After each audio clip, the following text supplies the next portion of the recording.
বাংলাদেশের দক্ষিণাঞ্চলের একমাত্র দ্বীপ জেলা ভোলা। আর এই ভোলার চরপেশনে একই বাগানে ড্রাগন, আপেল, ডালিম, থাই জাম্বুরা, কমলা, লেবু, থাই নারিকেল, থাই মাল্টা, ব্যারিকেড মাল্টা, আনারস, রামবুটান, কাঁঠাল, আঙ্কুর, ব্যারিকেড পেয়ারা, আম, পেঁপে, তেঁতুল, পুঁইশাক, রামবুটান এবং কলা চাষ করে আলোড়ন সৃষ্টি করেছেন ভোলার চরপেশনের কৃতি সন্তান মোহাম্মদ ইকবাল মিয়া। আসলে আমার এখানে ৬৩ প্রজাতির ফল আমি এখানে লাগাইছি। যেমন মনে করেন যে দেখতেছেন মালটা, কমলা, আপেল, আঙ্গুর, এগুলি বিদেশি ফল। তারপরে আপনারা আছে বিভিন্ন প্রায় ৪০ প্রজাতির আম আমি লাগাইছি। এটা এই যে শেরেবাংলানগর থেকে কিনে, এই মেলা থেকে দেশি বিদেশি বিভিন্ন প্রজাতির আম, রামবুটান, অ্যাভাকাডো, তারপর আপনার পেয়ারার বিভিন্ন ভ্যারাইটি, মালটার বিভিন্ন, তারপর আপনার আছে কমলা লেবুর বিভিন্ন ভ্যারাইটি, তারপরে দেশি ফল যেমন জাম, আপনার লটকন, তারপরে হলো শরীফা, আতাফল, মিষ্টি তেঁতুল, হ্যাঁ, তারপরে হলো জাম্বুরা, থাই জাম্বুরা, দেশি জাম্বুরা, এমনকি আমাদের দেশে বলে ডেউয়া, এগুলো আমি লাগাইছি। মানে যাতে একটা পরিপূর্ণ বাচ্চারা যাতে আপনার ফল খাওয়ার জন্য কোথাও যেতে না হয়, দেশি এবং বিদেশি সব ফলই থাকে। এবং দেখেন আনারস আমার বাগানে দেখছেন আপনার আনারসও আছে, এবং আমি ঢাকা থেকে আনারস ইয়েগুলি নিয়ে আসছি। এখন মাশাআল্লাহ ২ বছরই আমার আনারসগুলি আমি পরিপূর্ণ ফল পাইতেছি। এখানে আমি দেখলাম যে আপনার এখানে যে কলা দেখলাম যে, হ্যাঁ এখানে, হ্যাঁ ভালো কথা মনে করছেন। G9, এখানে G9 কলা আছে, সাগর কলা আছে, সবরি কলা আছে, তারপরে হলো বাংলা কলা আছে, চিনি চাম্পা আছে, এই কলাগুলিও সব এখানে আছে। তারপরে আপনার থাই নারিকেল আছে, দেশি নারিকেল আছে, থাই নারিকেল আছে। যে এরিয়া আমি দেখলাম যে এখানে যদি ঘুরে ঘুরে আমি দেখি প্রায় ৩ থেকে ৪ ঘন্টা লেগে যাবে, অনেক বড় এরিয়া। তো আসলে এটা প্রস্তুত করতে এই খামারটা আপনি কখন থেকে শুরু করেছেন? আসলে আমি 2006-07 থেকেই জমি কিনা শুরু করছি আর কি। আস্তে আস্তে করে জমি কিনছি 2006 সাল থেকে। 6 সাল থেকে আল্লাহর রহমতে আস্তে আস্তে করে কিনে 18 সাল পর্যন্ত জমি কিনা হয়েছে। তারপরে যখন এই করোনার প্রাদুর্ভাব ছিল বা আমার অফিসে বাসায় ছিলাম, তখন আস্তে আস্তে করে এগুলি আস্তে আস্তে ডেভেলপ করি। এখানে কত একর জমি আছে? আমার এখানে 6 একর জমি আছে। 6 একর জমির মধ্যেই কি আপনি ফুল খামারটা? হ্যাঁ, ফুল খামারটা। শুধু ফল চাষ বা সবজি চাষ নয়, চুনুপুটি থেকে শুরু করে কই, টাকি, শোল, মাগুর, কাতলা, রুই, চিংড়ি চাষেও দক্ষতা রয়েছে ইকবাল ভাইয়ের। আচ্ছা, আপনার মাছ চাষ কি মাছ আসলে এখানে আমি আসলে দেশি মাছ তো আছি। আমার একটা এতে বোয়াল, শোল, টাকি, শিং, তারপর আপনার রুই, কাতাল, মৃগেল, মানে পুঁটি, তেলাপিয়া, সব ধরনের মাছ এখানে আছে। আচ্ছা, আমি আপনার কাছে একটা প্রশ্ন রাখতে চাই, যেটা হচ্ছে যে আপনি যেই ধরনের ফসলগুলো হচ্ছে, আপনার যে ধরনের ফলগুলো হচ্ছে সংগ্রহ করেছেন, এই ফলগুলো আসলে আপনি কোথা থেকে সংগ্রহ? আমি আসলে এগুলি রংপুরের সোহেল নার্সারি থেকে সংগ্রহ করেছি। রংপুর থেকে? হ্যাঁ, রংপুর সোহেল নার্সারি। এটা আনার আসলে সুবিধা রয়েছে, কিভাবে এনেছেন? এনেছি কুরিয়ারি আনছি। আসলে কেউ যদি চায় যে আপনার এখান থেকে আসলে সংগ্রহ করতে, এমন কি কোনো সুবিধা রয়েছে কিনা আপনার এখানে? আসলে আমি এখানে চারা বা কলম তো করি না, এই জন্য করি না বা করি না। আর এখানে আমার ওই ধরনের সুযোগ সুবিধা নাই আর কি। মানে চারা তো আমি করতেছি না আর কি, বা কলমও করতেছি না। হ্যাঁ, আচ্ছা আচ্ছা। তো আপনার এখানে সবচেয়ে যে বিষয়টা আমি দেখলাম, আমার এখানে আসলে সবচেয়ে লাভজনক এবং আমার যেটা ছিল, এটা হলো লেবু, এটা হলো সিডলেস লেবু এবং আপনার পেঁপে।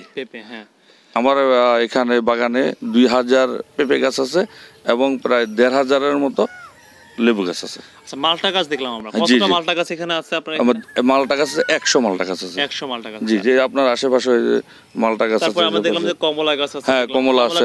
কত এখানে? কমলা 40টা। 40টা আছে। তারপরে আমরা দেখলাম যে এখানে ওই যে আপনার ড্রাগন ফল আছে। জি, ড্রাগন আছে। আমার ড্রাগন আছে 70 খুঁটি। 70 কোটি আছে। আঙ্গুর আছে? আঙ্গুর আছে, জি। এই আঙ্গুরটা কি আসলে দেশি নাকি? আঙ্গুর আমি আসলে আরেকবার কিছুদিন আগে 18 সালে একটা আঙ্গুর লাগাইছিলাম। আঙ্গুরটা ভালো হয় নাই। আমাদের ভালো হয় না বলতে, আঙ্গুরটা হয়েছে কিন্তু এটা টক, টক। কিন্তু এখন আবার অন্য এক জায়গা থেকে এনে লাগাইছি, একটা 2000 টাকা করে।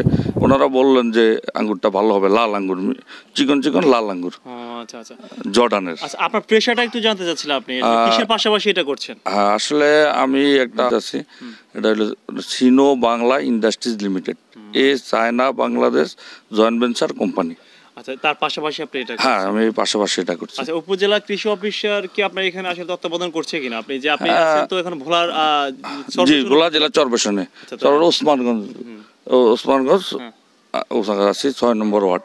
না, এখন যে যিনি আছেন বর্তমান, ওনার নাম হলো মিজানুর রহমান, ব্লক সুপারভাইজার।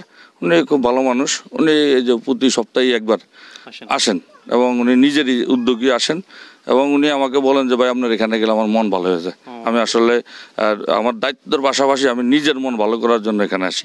আচ্ছা, আসলে মন ভালো হওয়ার মতোই একটা খাবার, যেখানে এসে আমার নিজেরও অনেক ভালো লেগেছে। তো এই যে ভোলা জেলার মধ্যে আমার মনে হচ্ছে যে এত বড় ফার্মার নাই, ভোলা জেলার মধ্যে নাই, যেটা আমি দেখেছি।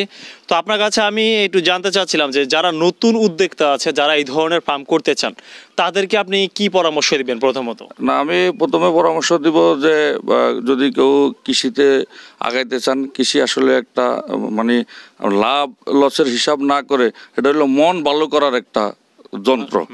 মন ভালো করা, আপনার একটা, এই যে আমার পাশে দেখেন এই যে মালটা ধরে আছে, এই এক একটা গাছে 5 কেজি 6 কেজি 8 কেজি 10 কেজি মালটা ধরে আছে। আমের সময় আমি প্রতি সিজনে আমার এখানে ব্যানানা ম্যাঙ্গো ছিল, তারপরে কিউজাই, তারপরে আম্রফুলি, আপনার আরও বিভিন্ন ভ্যারাইটি, যেমন হিমসাগর, বিভিন্ন। কিন্তু আম দেখলেই মনটা ভালো হয়ে গেছে। খাওয়া বা ইয়াটা এটা বড় কথা না, এই ফলগুলো দেখলেই আসলে ভালো লাগে। যে এখন আমি বলবো যে যারা উদ্যোক্তা আছেন, তারা প্রথমে একটু কষ্ট করতে হয়। কৃষিতে তো পরিশ্রম করতে হবে, পরিশ্রম না করলে আসলে সফলতা আসবে না। কেউ যদি মনে করে যে আমি গাছ রইলাম আর এটা থেকেই ফল আসবে, ওইটা দিয়ে তো হবে না। আপনাকে প্রথম বছরে কষ্ট করতে হবে, দ্বিতীয় বছর তৃতীয় বছর থেকে আপনি পরিপূর্ণ, আল্লাহর রহমত হইলে আপনি পরিপূর্ণ ফল পাবেন। এবং একজন উদ্যোক্তা হলে বাকি কয়েকজনের কর্মসংস্থানের ব্যবস্থা অবশ্যই আমার এখানে হয়েছে। আপনার কয়জন লোক আছে? আমার এখানে 4 জন লোক রেগুলার কাজ করতেছেন। মানে রেগুলার, মানে যেটা আমি তাদেরকে ধরেন এই 12,000 টাকা বেতন দিচ্ছি, এবং তাদের খাওয়া নাস্তা এগুলির ব্যবস্থা করতেছি। এবং আমার মাঝে মাঝে মনে করেন রেগুলার এছাড়াও আমার 5 জন 7 জন করে লোক লাগতেছে। মানে এটা রেগুলার বেসিস আর কি। তো আপনার আসলে ঢাকা, আপনি তো থাকেন ঢাকাতেই, আপনার এখানে কদিন পর পর আসা হয়? আমি প্রতি 15 দিন পর পর আসি। দেখতে হয় না? জি জি। তো ইকবাল ভাই, আসলে আপনার খামারে এসে আমাদের অনেক ভালো লাগলো। আর আপনার যে এখানের খামারের যে পরিবেশ, এবং যে আপনাদের যে বিভিন্ন রকমের ফল গাছ, যেটা ভোলার মধ্যে আমার মনে হচ্ছে প্রথমে আসা। আমি ভোলাতে বিভিন্ন খামারে যে গিয়েছিলাম, কিন্তু এই ধরনের সব প্রজাতির ফল নিয়ে যে আপনি যে একটা ফার্ম করেছেন, সে বিষয়টা আসলে দেখলাম প্রথমে। তো ভালো থাকবেন, আপনার দোয়া রইল আপনার জন্য, এবং আপনি আমাদের জন্য দোয়া করবেন। হ্যাঁ জি, অবশ্যই দোয়া করব। আপনারা আমাদের জন্য দোয়া করবেন যেন খামারটা ভালোভাবে চলে, আল্লাহর রহমত হয়। এখানে আরেকটা বিষয় হলো যে মনে করেন এই আমার এই খামারটা করছে, এটা আমার লাভের চাইতে যে এখানে যে বিভিন্ন মানে লোকজন চলতেছে, শুধু যে আমার এই 4 জন 5 জন লোক তা না। এখানে কিন্তু যেমন মনে করেন ওষুধ কোম্পানি থেকে শুরু করে আমি এই যে অটোওয়ালা, তারপরে আপনার আড়ত, বিভিন্ন জন কিন্তু উপকৃত হচ্ছে। আমি যে শুধু একা উপকৃত হচ্ছি তা না, কিন্তু সবাই উপকৃত হচ্ছে। যেন এরকম প্রত্যেকেই উচিত যেন গ্রামের বাড়িতে কিছু করে এই কিছু কর্মসংস্থানের সৃষ্টি করে, এটা সদকা জারিয়া হিসাবে হোক অথবা এটা লাভের শক্তি। যদি আমরা যদি কিছু এভাবে যদি যাদের জমি আছে তারা যদি একটু আগাই, তাহলে এই কিছু লোকের কর্মসংস্থান হবে, তারা ভালোভাবে চলতে পারবে। এবার আপনি দেখেন এই যে এই কোরবানি ঈদে আমার এখান থেকে অনেকেই লেবু নিচ্ছে, কিন্তু আমি কেউকে যদি আপনার 10টা টাকা দিয়ে সে নিবে না, কিন্তু সে তাকে যদি খালি লেবু দিয়ে সে কিন্তু খুব খুশি হচ্ছে, সে খুশি হচ্ছে, তার কিন্তু উপকারও হচ্ছে, আবার সে খুশি হচ্ছে, আমার জন্য দোয়াও করতেছে। তো এটার জন্য আমি বলবো যে প্রত্যেকের জায়গা থেকে দেশকে ভালোবেসে, কৃষিকে ভালোবেসে গাছ লাগাবেন, এবং বিশেষ করে ফল গাছ লাগাবেন। ফল গাছ লাগাইলে যেটাতে শুধু মানুষ উপকৃত হবে না, পশু পাখিও উপকৃত হবে। জি জি, ইকবাল ভাই ভালো থাকবেন, আপনার দোয়া রইলো, আপনি আমাদের জন্য দোয়া করবেন। আল্লাহ হাফেজ। প্রিয় দর্শক, দোয়া রইলো সবার জন্য, আর আপনারা আমাদের জন্য দোয়া করবেন, আমাদের ইকবাল ভাইয়ের জন্য দোয়া করবেন, যার মাধ্যমে হাজারো বেকারের কর্মসংস্থানের ব্যবস্থা হচ্ছে। ভালো থাকবেন সবাই, আসসালামু আলাইকুম।